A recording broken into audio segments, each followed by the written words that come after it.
রাজধানীর মানিক মিয়া এভিনিউ থেকে আমাদের সাথে যোগ দিয়েছেন আন্তর্জাতিক অপরাধ ট্রাইব্যুনালের প্রসিকিউটর মোহাম্মদ মিজানুল ইসলাম। জনাব মোহাম্মদ মিজানুল ইসলাম, আপনাকে স্বাগত জানাচ্ছি ইন্ডিপেন্ডেন্ট টেলিভিশনে। যেটি আপনার কাছে শুরুতেই জানতে চাই যে রাজসাক্ষীকে কি ক্ষমা করবে ট্রাইব্যুনাল?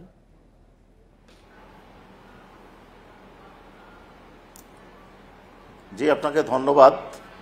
আপনি একটা গুরুত্বপূর্ণ প্রশ্ন উত্থাপন করেছেন। দেখুন, কোনো সাক্ষীকে রাজসাক্ষী করা বা না করা বা তাকে ট্রাইব্যুনাল ক্ষমা করবেন কি করবেন না, এটা সম্পূর্ণ নির্ভর করে আইন অনুযায়ী ট্রাইব্যুনালের উপর। অনারেবল ট্রাইব্যুনাল এটা সিদ্ধান্ত নেন। ওনাকে যখন অ্যাপ্রুভার হিসাবে স্বীকৃতি দেওয়া হয়, স্বীকার করা হয়, তখনই সত্য দেওয়া হয়েছিল যে উনি পূর্ণাঙ্গ সত্য প্রকাশ করবেন।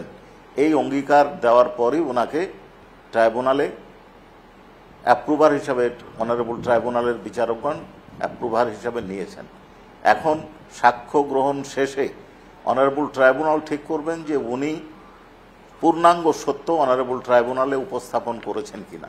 উনি আজকে যে সমস্ত সাক্ষ্য উপস্থাপন করেছেন এবং আমরা ইতিপূর্বে যে সমস্ত সাক্ষ্য, অর্থাৎ 35টি সাক্ষ্য হয়েছে, আরও কয়েকজন সাক্ষী বাকি আছে, তাতে আমার কাছে মনে হয়েছে যে উনি সত্য কথা বলেছেন।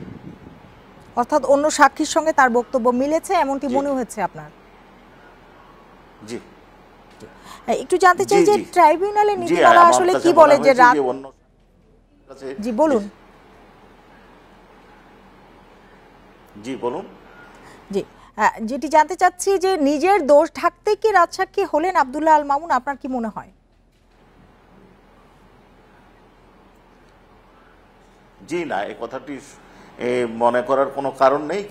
কারণ যেদিন চার্জ গঠন, শুনানির পরে চার্জ গঠন করা হয়, প্রথমেই উনি নিজের দোষ স্বীকার করেছেন যে আমি অপরাধী, এবং আজকেও উনি বলেছেন যে আমি অপরাধী। আমার দায়িত্ব পালনকালে দেশে অনেক মানুষ খুন হয়েছে, বহু লোক নির্যাতনের শিকার হয়েছে, এবং যে সমস্ত ঘটনা ঘটেছে তার দায়িত্ব তার, এবং দায় তিনি স্বীকার করেছেন। তিনি কোনো দায় অস্বীকার করেননি। কিন্তু তাহলে আগে কেন তিনি মুখ খোলেননি বা কিছু বলেননি? রক্ষার জন্য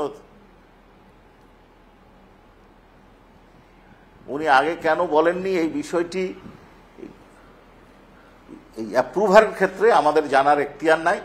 এইটা উনি ট্রাইব্যুনালের দোষ স্বীকার করে যখন বলেছেন যে আমি অ্যাপ্রুভার হতে চাই, অনারেবল ট্রাইব্যুনাল পূর্ণাঙ্গ সত্য প্রকাশের শর্তে তাকে অ্যাপ্রুভার করেছেন, এবং উনি অঙ্গীকার করেছিলেন যে আমি পূর্ণাঙ্গ সত্য প্রকাশ করব। সেই ক্ষেত্রে উনি আগে কেন ব্যবস্থা নেননি বা কেন বলেন নাই, এই বিষয়টি এখানে গৌণ। জি, সেক্ষেত্রে আরেকটু জানতে চাই আপনার কাছে যে দোষ স্বীকারের পেছনে কোনো চাপ ছিল কি?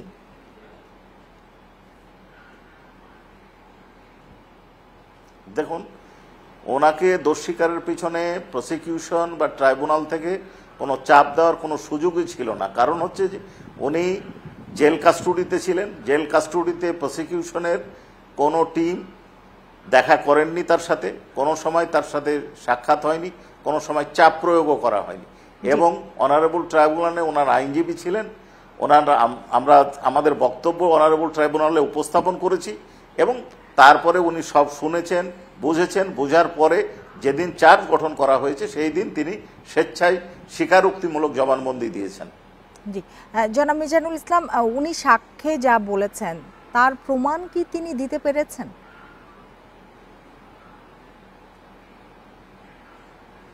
জি, এই বিষয়টা অত্যন্ত গুরুত্বপূর্ণ আপনি প্রশ্ন করেছেন। সেটা হচ্ছে যে এর প্রমাণ উনি দিতে পেরেছেন কিনা। উনি এখন জেল হাজতে আবদ্ধ আছেন।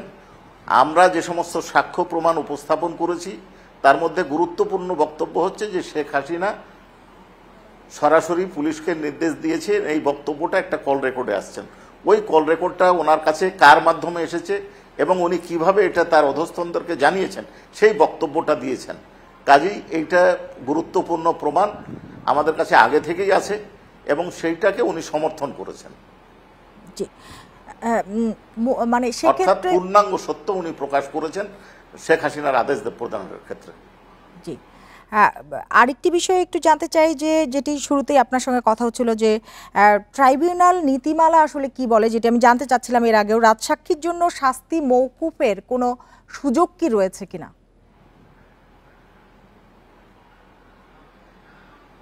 জি, এইখানে আইনের যে পরিষ্কার বিধান সেটা হচ্ছে ট্রাইব্যুনালের কে উনি যদি সত্য প্রকাশ করেন এবং ট্রাইব্যুনাল যদি সন্তুষ্ট হন, সেই ক্ষেত্রে ট্রাইব্যুনালের এটা একক এখতিয়ার যে উনি অর্থাৎ ট্রাইব্যুনাল কোনো আসামিকে ক্ষমা করবেন বা করবেন না।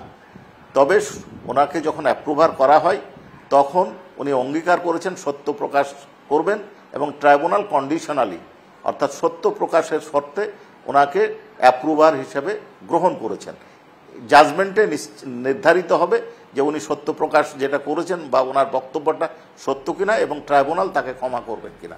এইখানে প্রসিকিউশন অর্থাৎ আমরা প্রসিকিউটররা বলতে পারবো না যে ট্রাইব্যুনাল কি সিদ্ধান্ত দিবেন, এটা জাজমেন্টের সময় ট্রাইব্যুনাল সিদ্ধান্ত দিবেন। জি, জনাব মোহাম্মদ মিজানুল ইসলাম, আপনাকে অনেক ধন্যবাদ আমাদের সময় দেবার জন্য, আমাদের সাথে যোগ দেবার জন্য।